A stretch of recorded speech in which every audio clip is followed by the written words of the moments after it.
Hello, this is Ron again, and we're back for the North Carolina Real Estate Math. We're working out of this book, Modern Real Estate Practice in North Carolina, and we're over on page 750. And this episode is questions 6 through 10. We've already done questions 1 through 5 on a previous episode. If you haven't seen those, I'd urge you to go back and take a look at them. We have all 50 of the questions on here, and I'm just coming back to redo questions 6 through 10. And so let's take a look here at what we're doing. On question 6 on page, I said 750, but I meant 749. It says the sale of your home is to close on September the 28th. Included in the sale is a garage apartment that's rented for $350 per month. The tenants paid the September rent. We normally pay rent in advance. What is the rent proration using actual days and prorating through the day of closing? Now, using actual days is very unusual on the North Carolina real estate exam. We normally use the 12-month, 30-day method, but the question says use your actual days. Well, since it's September, it doesn't matter anyway. So maybe that's why they did that. I'm not sure. But it doesn't matter anyway since it's September. But here's the deal. Our rent is $350 per month. The tenant paid that money to the seller on September the 1st. Well, there's 30 days in September, so let's divide that by 30 days, all right? And my calculator says, use your calculator, make sure your calculator does the same thing my calculator does. So my calculator says $350 divided by 30 days is $11.66666 per day. Now, the seller has owned the property through the 28th. So the seller has owned the property 28 days. On the 29th, the buyer is going to own it. And on the 30th, the buyer is going to own it. So he's entitled to that rent. So let's take this number here, this is dollars, times 28 days that the seller owns the property. All right? I've still got the 11.66666 in my calculator. Now, most of the time when you do the math, if you just leave the number in the calculator, they officially tell us on the North Carolina real estate exam, they go out to the 3rd place. I'm leaving it in the calculator. So that number times 28 days is $326.67.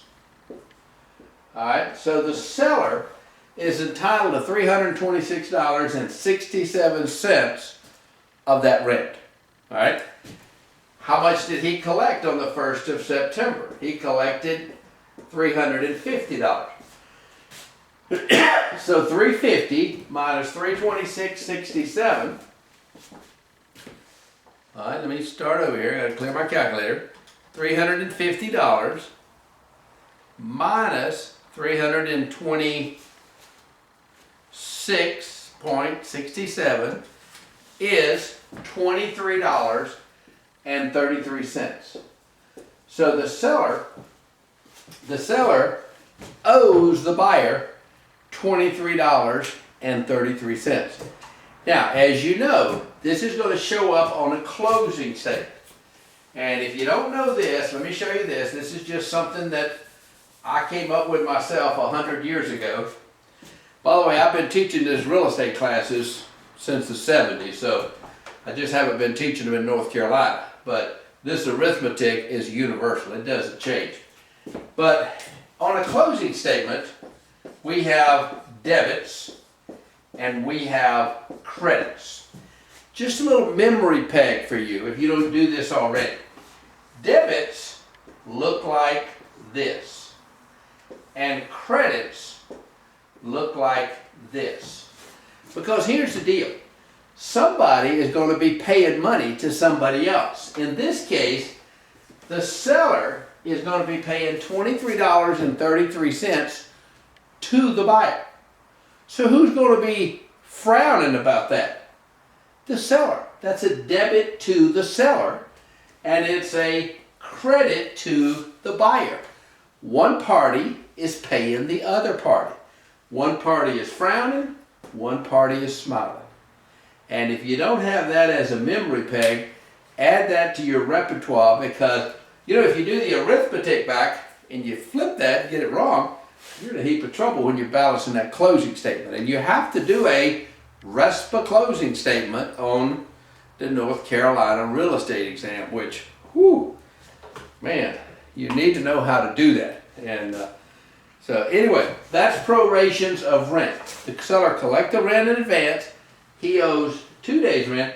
Now, you could have done this, by the way, by taking the 11,666 times 2 days for the buyer, and it would have taken you to that number. I personally always do it from the seller's point of view and subtract it out. But that's just my personal preference. There's no reason you have to do it that way. Okay, so that's prorations.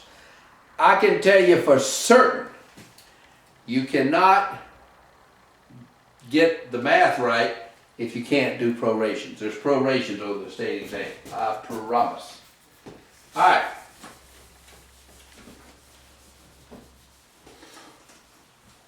Now, the next thing we have to contend with, question number 7. And by the way, this question number 7 in the book, this is ultra overkill. I would be flabbergasted and amazed if you got this on your North Carolina real estate exam. This is just an overkill problem. I'll show you how to do it, but you might want to just sit back and relax through question 7, because, man, if you get this one, you just made the wrong person mad. They went back and got the extra tough test to give to you. But it says here, what is the total cost of a driveway 15 feet wide, 40 feet long, and 4 inches thick if the concrete costs $60 per cubic yard and the labor costs $1.25 per square foot? Holy moly. So the driveway is 40 feet by 15 feet by, how many feet thick is it? Well, it's 4 inches thick, and there's 12 inches in a foot. So it's 0.3333 inches or feet thick. It's this many feet. So let's take this number times that. All right, so we got 40, and you can do this with me if you want, times 15 times 0.333, and my calculator says 199.8 square feet. That's 199.8 square feet. That's how many square feet of concrete we have. But they don't sell concrete by the square foot. They sell it by the cubic yard. So how many square feet in a cubic yard? Well, a yard is 3 feet by 3 feet by 3 feet is a cubic yard, or 27 square feet. So we have, hold on, let me erase this. So we have 199.8 square feet. If we divide that by 27 square feet per cubic yard, that's going to give us 199.8 divided by 27. We have 7.4 cubic yards of concrete. We've got 7.4 cubic yards of concrete times, what did it say it costs? $60? $60 per cubic yards. All right, 7.4 times $60. So the concrete costs $444. Concrete truck comes out, delivers the concrete, says you owe me $444. All right. Now, but that we're not through, because it says the labor is $1.25 per square foot. Per square foot. Well, how many square feet do we have? Well, we're not concerned with the depth. We've just got 40 times 15 square feet. We got 40 times 15 square feet, or 600 square feet times $1.25. 600 times $1.25. And my calculator says $750. $750 plus the $444 that we got to pay for the concrete, $1,194. Choice number C. If you get that problem on your test, you might want to adjust your attitude when you go back the next time, because man, oh man, they looked down and found a tough test for you. And by the way, if you want to get the easy test, if you show up with a big smile on your face and a box of chocolates for the person giving the test, I think that makes a difference. And you know, up here in North Carolina, I don't think these test givers are used to people bringing them chocolates, but you know, they look over there, they got the easy test, they got the hard test, you got a big smile, you got a good attitude, you got a box of chocolates, give the easy test. So I'm not sure that's true, but I'm sure I passed the first time and I brought him a box of chocolates. So question number 8. Question number 8. An owner agrees to list his property on the condition that he will receive at least $47,300 after paying a 5% broker commission and also paying $1,150 in closing costs. At what price must the property sell?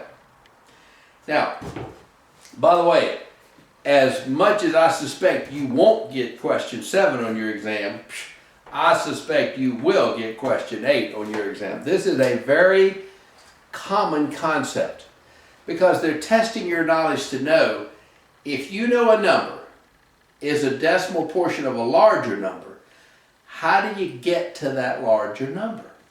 Well, in this case, our hero wants $47,300. $300 in his pocket when the coast clears, when the smoke clears. He's got to pay, how much in closing costs? $1,150 in closing costs. So he wants to net this is the seller's net, and he's got to pay this in closing costs. So he's got to get the closing cost plus $47,300.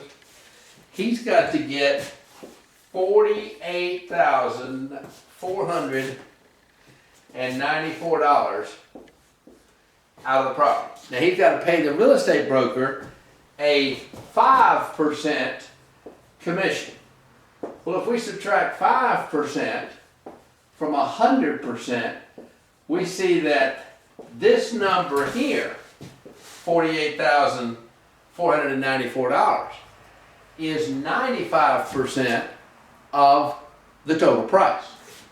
So if we divide this by 95% or 0.95, all right, this number here divided by 0.95, and my calculator says 51,046 and some change. And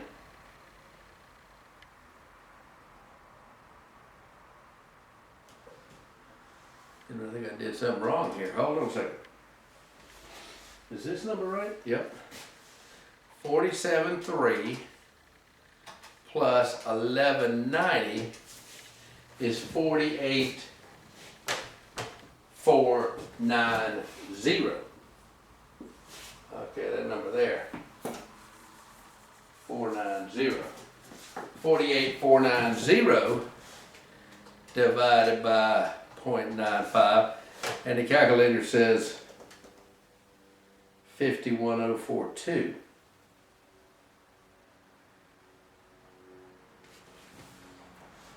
$47.3 plus $11.50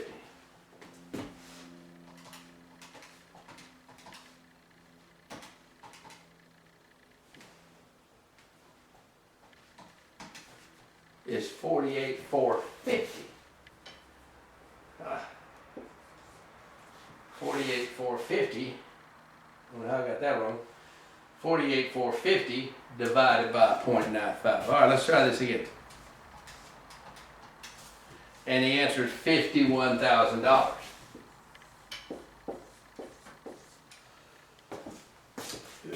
You know, if I hadn't have been so aggravated about coming up with the answer that wasn't in the book, I would have taken that opportunity to show you this.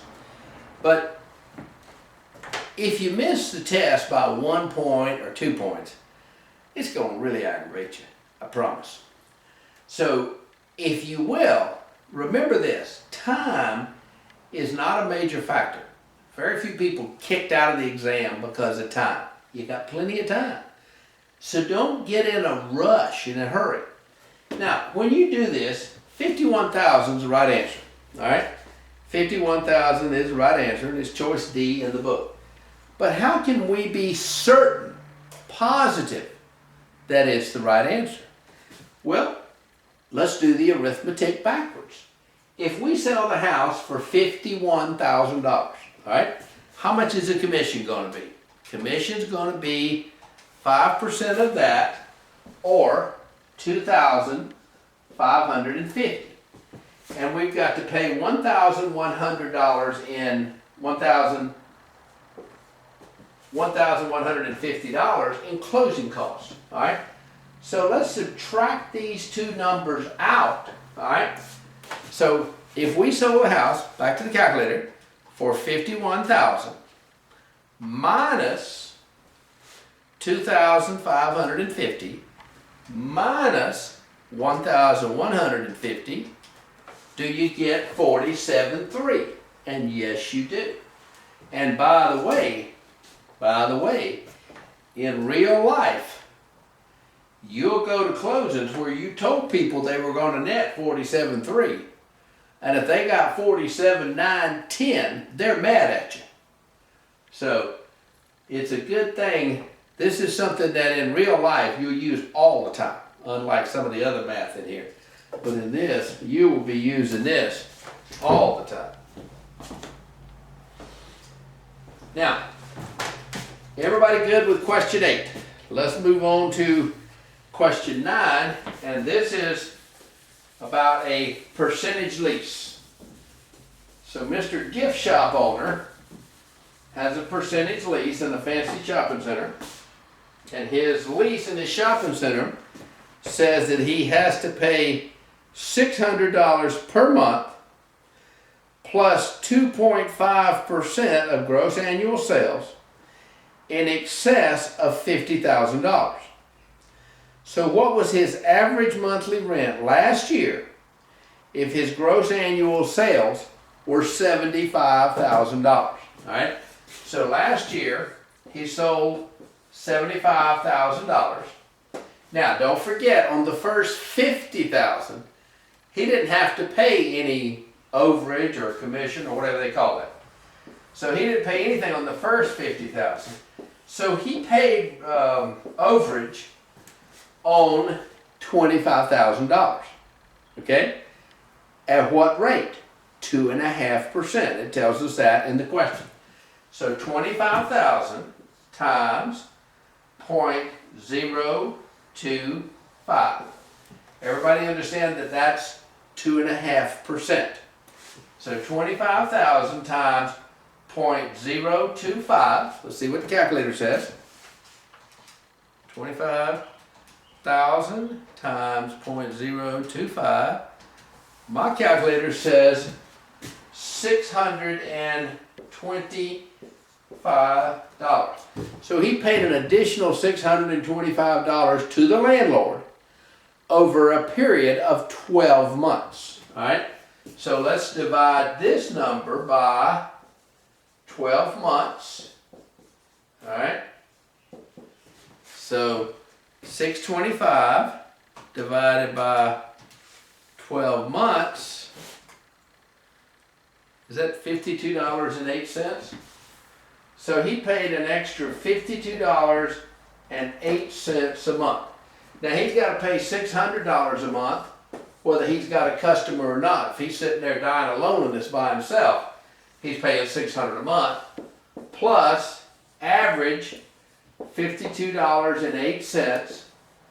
So he's at $652.08 is his average rent over a year, and that's a percentage lease. And that is that's the way that works. Everybody doing all right? Did I tell y'all about www.northcarolinaexamreview.com? Check that out. We have a 100-question practice test. We have a link to it. Actually, it's on my blog, but we have a link to it there. And go take my practice test. There's no math on the practice test. It's just other stuff. And take my practice test. See how you're doing. If you're not doing 75% or better, take my review class at www.northcarolinaexamreview.com, because it'll help you. I call it the little review with big results.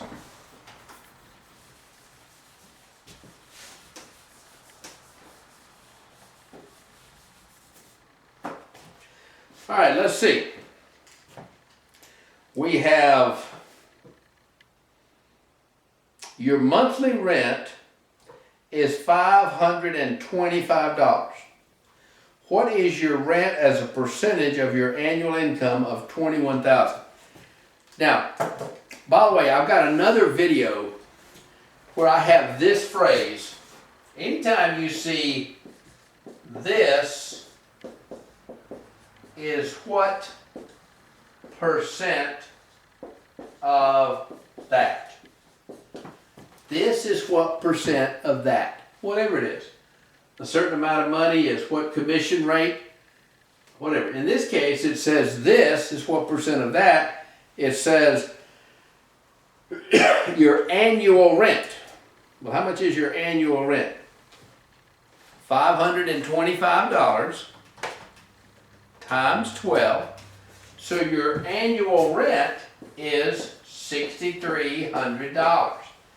Is what percent of your annual income? So your rent is what percent of your income. This is what percent of that. It's all over the test. This is a very common concept. Maybe not expressed like this, although could be. So we take the $6,300 divided by $21,000, and my calculator says that your rent is 0.3 or 30%. Now, by the way, I assume you know, and I hate to assume people know stuff because a lot of times they don't, but when you see a number like this and you want to turn it into a percent, you move the decimal over 2 places. So 0.3 is 30%. Or 30%, if you're going the other way, is 0.3. Now a lot of people use their percentage button on their calculator. I personally don't. But you need to know this. If the calculator says 0.3, that's 30%. Let's see. That's questions 6 through 10. We're going to come back later and do questions 11 through 15.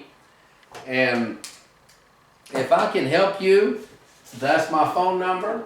If you get to the exam, you see some questions I didn't cover, send me an email, let me know. I'll put up a video about it. Go to www.northcarolinaexamreview.com, and anything I can do to help you, let me know. Thank you.